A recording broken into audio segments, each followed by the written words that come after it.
Hello students, আজি এই ভিডিওটোত আমি ফাৰ্ষ্ট ইউনিট টেষ্টৰ সায়েন্স কোৱেশ্চন পেপাৰখন ডিসকাস কৰিম প্ৰিভিয়াস ইয়াৰৰ। এখন অলপ ইম্পৰ্টেন্টও আছে লগতে যেহেতু তোমালোকে প্ৰেক্টিস কৰি যোৱাটো বহুত ইম্পৰ্টেন্ট হয় এক্সামৰ আগত হেতু কাৰণে এই পেপাৰখন লৈ আহিছো। ভিডিওটো সম্পূৰ্ণ চাবা, কিবা ডাউট বা কনফিউজন থাকিলে মোক কমেন্ট সেকশনত সুধিবা। তো আহা দেৰি নকৰাকৈ ভিডিওটো স্টাৰ্ট কৰো। তো ইয়াত কি আছে চোৱা, চুজ দা কাৰেক্ট অপচন। তো কাৰেক্ট অপচনত ইয়াত কি আছে, প্ৰথম নম্বৰ কোৱেশ্চনটো চোৱা, পানীৰ উত্তলাংক বইলিং পইণ্ট অফ ৱাটাৰ। তো বইলিং পইণ্ট অফ ৱাটাৰ কিমান হয়? কাৰেক্ট এনসাৰটো হ'ব option B 373 kelvin. Important question হয়, এক্সামতো আহিব পাৰে। তাৰপিছত 2 নম্বৰ কুৱেশ্যনটো চোৱা, তলৰ কোনটো জুলীয়া অৱস্থাৰ এটা ধৰ্ম নহয়? Which of the following is not a property of liquid. তলত দিয়া কোনটো অপচন লিকুইডৰ প্ৰপাৰ্টি নহয় সুধিছে।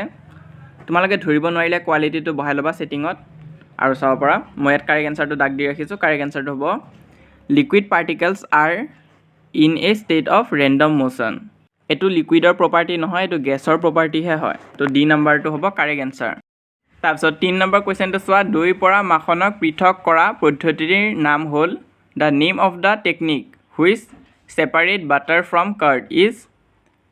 অপশ্যন এ আছে ক্ৰিষ্টেলাইজেশ্যন, অপশ্যন বি ডিষ্টিলেশ্যন, কিন্তু কাৰেক্ট এনসাৰটো হ'ব অপশ্যন চি চেণ্ট্ৰিফিউগেল মেথড।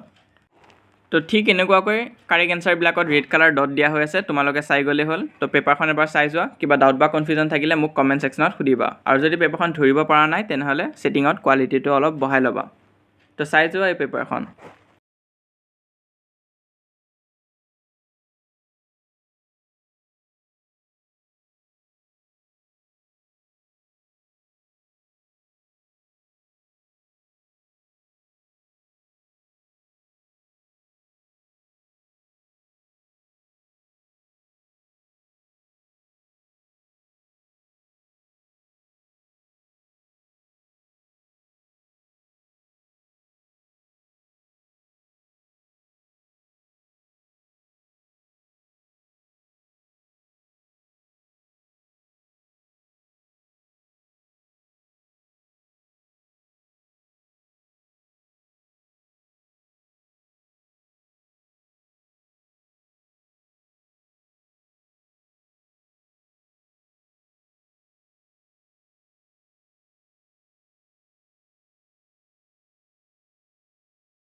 আজিৰ ভিডিওটো ইমানে আছিলে। ভিডিওটো যিমান পাৰা নিজৰ লগৰবোৰৰ মাজত শ্বেয়াৰ কৰিবা আৰু তোমালোকে আমাৰ নতুনকৈ খোলা হোৱাটছআপ গ্ৰুপটোত জইন কৰিবা। ক্লাছ 9 ষ্টুডেণ্টছৰ কাৰণে খোলা হৈছে, তাত আমি ইনফৰমেশ্যনবিলাক দি থাকিম। আৰু আজি এই পেপাৰখনৰ ফটোছৰ কাৰণে তোমালোকে আমাৰ ইনষ্টাগ্ৰাম পেজটো ফ'ল' কৰিবা, তাত ইয়াৰ ফটোজখিনি পাই যাবা তোমালোকে। আৰু যদি আমাৰ চেনেলত নতুনকৈ আহিছা তেনেহ'লে ছাবস্ক্ৰাইব কৰিবা।